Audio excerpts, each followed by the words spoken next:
3 people have been jailed after a man was attacked in a city centre assault. On the afternoon of the 22nd of March, 2 men were attacked by a group of people as they walked into a store in Humberstone Gate, Leicester. As the struggle continued outside in the street, one of the men sustained a wound to his neck before the group fled. The injured man received hospital treatment to the wound, which was caused by a machete type weapon. As part of an investigation into the incident in May, 3 warrants were executed at separate addresses, resulting in the arrest of brothers Laquan and Markel Benjamin and a 17-year-old youth. The 21 and 18-year-olds from Rutland Street and Dover Street, Leicester, as well as the youth who cannot be named for legal reasons, were all charged with violent disorder, Section 18 GBH, and possession of an offensive weapon in a public place. Mr. Markel and the 17-year-old youth pleaded guilty to a Section 18 GBH and possession of an offensive weapon in public.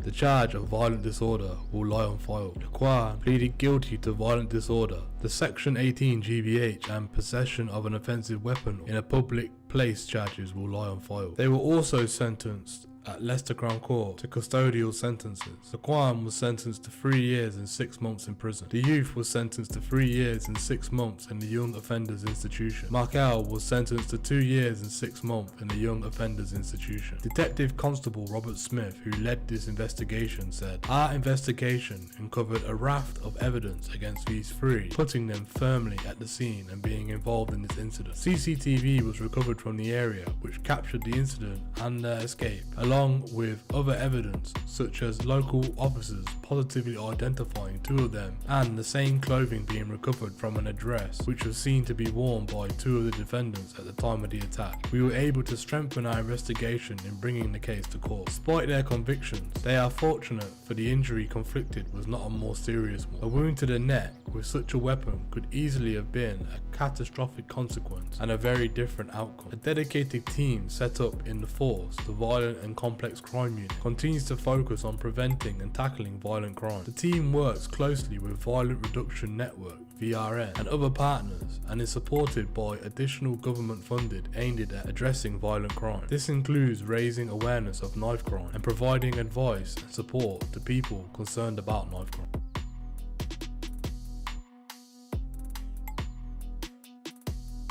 Gratuitous, violent and sadistic were the words used to describe one of the most brutal and horrifying attacks Huddersfield has seen in recent years. In an apparently motiveless and senseless attack, Mark Lambert, Liam Whittaker and Liam Hambry chopped a man's leg off after they tailgate the car he was a passenger in and pounced on him as he arrived at his mum's home in Spinners Close. It was just 3 weeks after Christmas that Mr. Lambert, who was 34, Mr. Whittaker, who was 39, and Mr. Hambry went around the area that the man was staying in. A day later, on the 18th of January 2022, his screams alerted neighbours to the horrors of what he had been put through. It was said that a machete broke in the attack. It was just one of the weapons Mr. Lambert, Mr. Whittaker and Mr. Hambry had took with them. They armed themselves with a machete, axe and a sledgehammer. It was said that the attack's motive was obscure, but it was still planned and premeditated. The trio then went to extreme lengths to cover up their tracks, even burning the car they had travelled in, but they did not suspect that their victim could recognise them.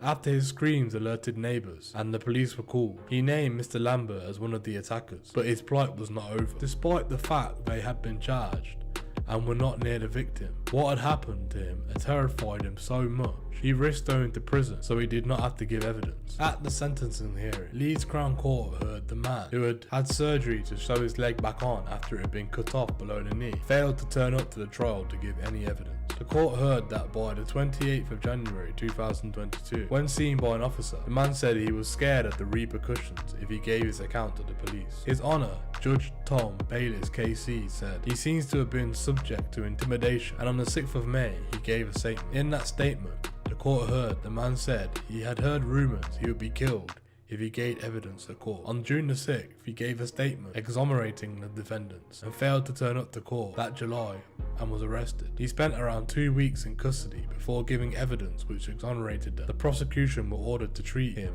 as a hostile witness. Judge Bayliss said he is paranoid and anxious and manifested itself as behaviour. The court heard about the defendant's seemingly normal background and family life. To anyone who did not know what he had done, Mr. Hanbury seemed like a perfect family man with children and a long-time partner. He was also a businessman. His background, alongside Mr. Whittaker's and Mr. Lambert's, make their offending all the more confusing and concerning. Ayaz Quasi, mitigating for Mr. Hanbury, summarised a letter written by his partner of 17 years. He said, "She speaks highly of his family dynamic, his love for his children, and his focus in life. He has always demonstrated towards them, children, and speaks of activities he engages in and the well-being issues he attends to." The barrister said, "She describes having known his criminal behaviour, how he is someone who has struggles." The court heard, at the time of his offending, he got up, well up on his feet in terms of business. Benjamin Newton, for Mr. Lambert, said the offending was wholly out of character for him. The court heard Mr. Lambert had started his own business, and it was quite clear he seemed to turn his life around after his last custodial sentence before this offence. Mr. Newton said Mr. Lambert is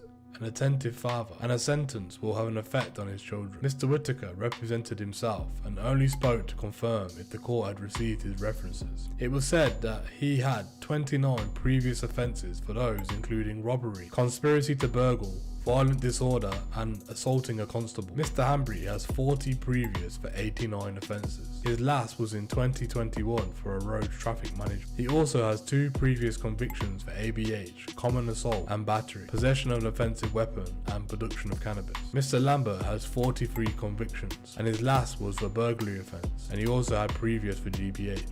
It was said for the defendants that their violent convictions had taken place when they were younger. For Mr. Lambert, Mr. Newton said, "As an adult, it's mostly dishonesty and production of cannabis. There is a very small spree of offending when he was 15. These offences include robbery." Mr. Newton said, after a detention and training order, he did not commit another offence of violence. Mr. Lambert of Rombury Shaw, Bradford, was found guilty of attempted murder following a trial which concluded in September last year. Mr. Whittaker of Popular Wood Gardens in Bradford and Mr. Hanbury of St. Paul's Road in Shipley were both found guilty in a retrial which came to an end in December last year. They were all jailed for 30 years. They were told they must serve 3/4 of that sentence in custody before going to the parole board, who will determine if they are safe for release. Once released, they must serve 5 years on licence. They were all concluded to be dangerous offenders. Mr. Hanbury must also serve a consecutive 19-week sentence for possession of cannabis. Judge Bayliss said the offence of attempted murder was violent and bordering on sadistic and involved a number of weapons. He added, "This was a carefully planned offence in which you had a clear aim to kill the victim." Following the sentence, Detective Inspector Rob Stevens of West Yorkshire Police said, "These 3 men inflicted dreadful injuries on their victim in what was a brutal assault which we and 2 juries believed was a clear attempt to commit murder. Their attack on the victim resulted in him suffering life-changing injuries, and the savagery of their attack has been reflected in the very substantial sentences handed down by the courts. These men were swiftly tracked down and arrested in a comprehensive police investigation following the attack, and I hope the victim can take some comfort in seeing these men jailed for such lengthy periods." Chief Superintendent Jim Griffiths,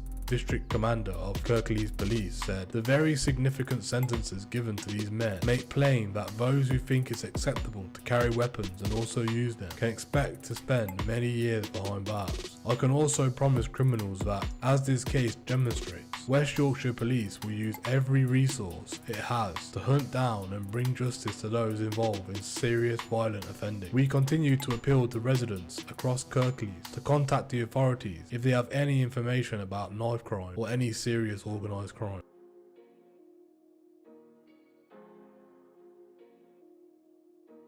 A man who spat in his ex-partner's face and went on a rampage in Cambridge has been jailed for more than 2 years. Paul Stanford, who was 46, saw a woman in the Station Tavern pub in Station Square, Cambridge, on February the 3rd. Mr. Stanford, who was subject to a restraining order preventing him from contacting her, began to argue with her before spitting in her face. Enraged, Mr. Stanford left the pub and began lashing out at some plant pots. He then left the area and walked into the path of a man in a nearby car park. When the man asked if he was okay, Mr. Stanford punched him in the face. Mr. Stanford briefly returned to the pub before storming off towards a nearby hotel, where he pushed cups and glasses off the table. He then started shouting at another man and also punched him in the face. The man managed to push Mr. Stanford away and restrain him before security guards from a nearby shop came to assist. When the police arrived, Mr. Stanford racially abused one of the officers and threatened him. During the subsequent investigation, Mr. Stanford's ex-partner said he had also punched her in the face on December the 26th, another breach of his restraining order. Mr. Stanford of Daniels Close, Willingham, admitted 3 breaches of the restraining order: assault,